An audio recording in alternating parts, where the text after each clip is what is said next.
Netflix released a lot of great films this year. Today I'll be sharing with you my list for the top 10 best films on Netflix in 2022. Hey everybody, my name's Justin here. I try to watch everything that hits theaters and on streaming services like Netflix. If you guys are like me, make sure to hit the subscribe button down below for more up and coming content. Leave your list down below. What are your top 10 favorite films that were released on Netflix? These are Netflix exclusives, originals, not movies that just appeared on Netflix. So before I give you my top 10 list, I have a few honorable mentions. Honorable mentions include Windfall with Jason Segel, Me Time with Kevin Hart and Mark Wahlberg, Slumberland starring Jason Momoa, The Adam Project with Ryan Reynolds, and Day Shift with Jamie Foxx. I saw about 75 Netflix originals. There were some big ones that I did miss, but let's get into the list. Coming in at number 10 is The Good Nurse. I thought this was a thrilling film with Jessica Chastain and Eddie Redmayne having really good chemistry in here, but it makes that chemistry more haunting as we see the progression for Eddie Redmayne's character and how he's manipulating people and taking advantage and killing patients in a hospital.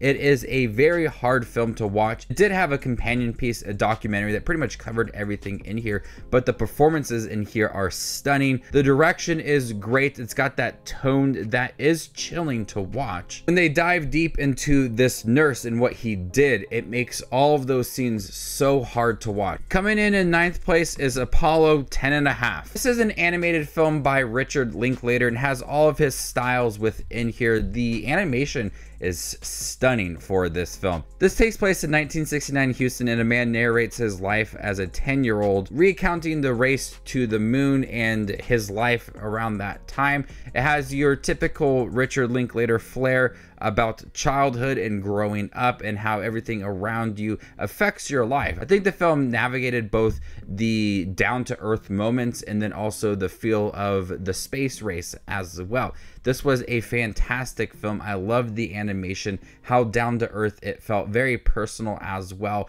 Personal moments for the characters, their lives, just really small moments that don't amount to much, but they play an important part in this kid's life. And as we have this narrator narrating his life as a 10-year-old and recounting events that were very important to him, we see and feel just these small moments did mean a lot. It's a story that's easily relatable. You can connect with these characters and watch their journey and their life unfold right in front of you. It's an amazing animated film. I hope that it gets some love at the Oscars. It's one that I feel like wasn't discussed a lot when it came out, but it is one that I've thought about throughout the year. Coming in eighth place is Drifting Home. This is an anime film about an apartment building that is set to be demolished, but a group of friends find themselves floating away into sea on this apartment complex. This film brought so many emotions to me. I thought about my time as a child going to visit my grandmother every single day and my friends at my apartment complex. And within this film, we see how this apartment complex does bring a lot of memories to these children that have drifted apart throughout the years.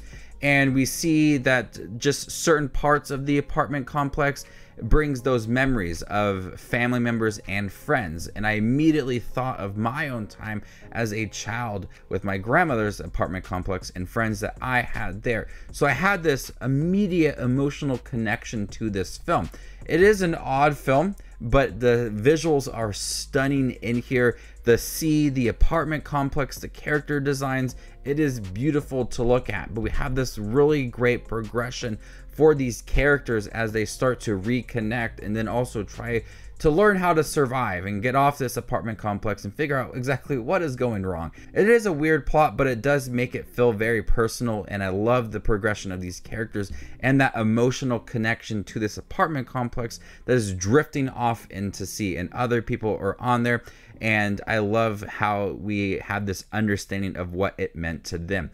I had that immediate connection to it. That's maybe why it's in my top 10 of the year, because I did feel all of the emotions from these characters and I understood what they were going through, and I could easily relate to that. Coming in seventh place is My Father's Dragon. This is the latest cartoon saloon film, and it's not their best one, but it is a really good animated film about a dragon and this young boy that befriends this dragon. It's got some great voice acting in here from Gaten Matarazzo and Jacob Tremblay. It's got a lot of deep themes of teamwork and poverty and grief, and I feel like for half of the film they really touch upon those very well. At times it does feel like the film is venturing into a more childish film instead of, you know, revisiting those deeper themes, because at times there's a lot of potential to have those deep themes just kind of take over the film and present a really deep story. It's also at times just trying to juggle a children's animated film as well.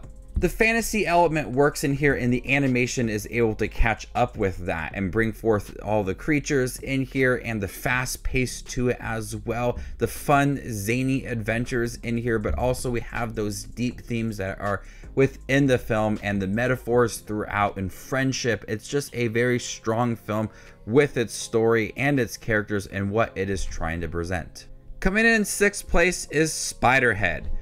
Chris Hemsworth and Miles Teller are really interesting in here. I think they have some intriguing chemistry. But as we understand the story and the characters, it dives deep into that sci-fi feel, and there's a lot of suspenseful moments in here.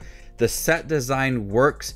The story is weird but compelling at times. It's able to venture into that sci-fi territory very well with those crazy performances, especially from Chris Hemsworth. Coming in fifth place is All Quiet on the Western Front. This is a brutal war film that is very emotional up until the very last second of this film. Some heart-wrenching moments, some deep personal conversations amongst characters to really understand their situation, and you feel for them. You feel the effects of war on these characters and what they are going through. The direction and cinematography in here is some of the best of the year. The way that it presents the war sequences and those brutal moments captures that realistic feel to it. I cried at the end of this film. I thought it was an emotional film for the characters and their journey. It does not hold back on what it is trying to do. The production design, the score, the set pieces, everything about this film is top notch. I think it is starting to pick up some ground with the award season, and I'm curious to see what this film will do at the Oscars next year,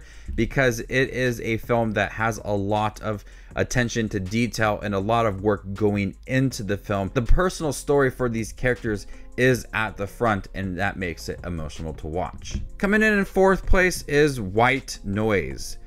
Noah Baumbach's film starring Adam Driver and Greta Gerwig is a very bizarre film that it feels like it's just having separate stories within here, and this is based off of a popular novel. It goes from family units to toxic clouds to an affair. It just is all over the place. At times the film is very self-aware and it wants to be a bit weird, but also at times the film feels very dramatic, and there's so many things in here that makes it feel like you're having a dream. Some of the conversations between characters just don't make sense, and if you try to describe it to somebody, it just sounds off. And that's what the film is the tone is just really weird, and at times it is compelling, and we see this family's connection and how they're relying on each other with some really good performances from Adam Driver and Greta Gerwig. The third act of the film I think is a bit hollow, but most of the film is wild. One of the coolest films of the year. I think they touched upon many different themes in the right way, and Noah Baumbach's weird style of direction is in here. It makes it for one of the most entertaining films of the year. Coming in third place is Guillermo del Toro's Pinocchio. I love the story of Pinocchio. I thought that Guillermo del Toro did bring a very intriguing story of Pinocchio to Netflix. There is some really dark moments in here that I don't think kids should watch. Talks about death and being taken advantage of and war, but also when you look at Pinocchio and his desire to be a real boy, he looks at life and the brutal moments that people go through and he has to live up to that. As a wooden puppet, he sees people around him having to die, and all of the effects of life and being a human takes a toll on this character. And we see this progression for Pinocchio, that he's very innocent and naive to be able to express his emotions and understand what it means to be a human. The stop motion animation in here is beautiful to look at, funny at times. It was whimsical, but also very dark and heart-wrenching and emotional to watch. The story takes those classic moments of Pinocchio and presents something new, but also feels like it is paying tribute to the story of Pinocchio in a way that understands the character, but trying to do something a little bit deeper. This is one of the best animated films of the year and one of the best versions of Pinocchio. Coming in second place is Hustle. Adam Sandler is so good in this film. He gives a really deep personal performance. We understand his love of basketball, even in real life within this film.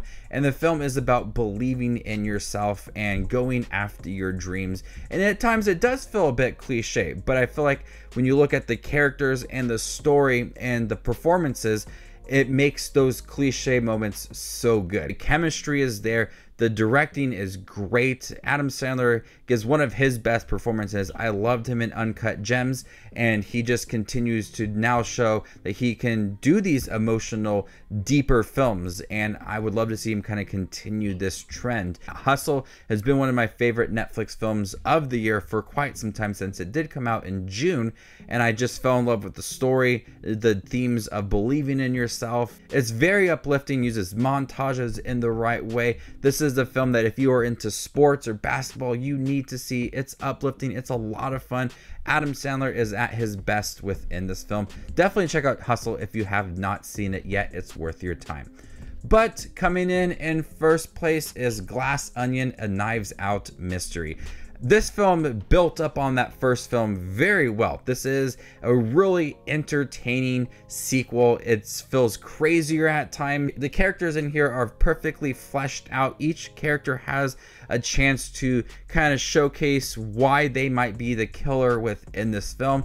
Daniel Craig goes all in with his role as Blanc. Janelle Monáe and Catherine Hahn, Kate Hudson, Dave Bautista, they're all really wild characters in here to make the film really entertaining, and the pacing to be really quick as well. It's beautifully directed by Rian Johnson. I love the set design in here. It's funny as can be. It should be bigger than that first film, and it's just that. It is a bigger murder mystery with a lot of fun characters. So there you guys have it, my top 10 favorite Netflix films of the year. Leave your list down below. What do you think are the 10 best Netflix films of 2022? Stay tuned for more up and coming content like this. My name is Just Watches Movies, and you guys stay classy, YouTube.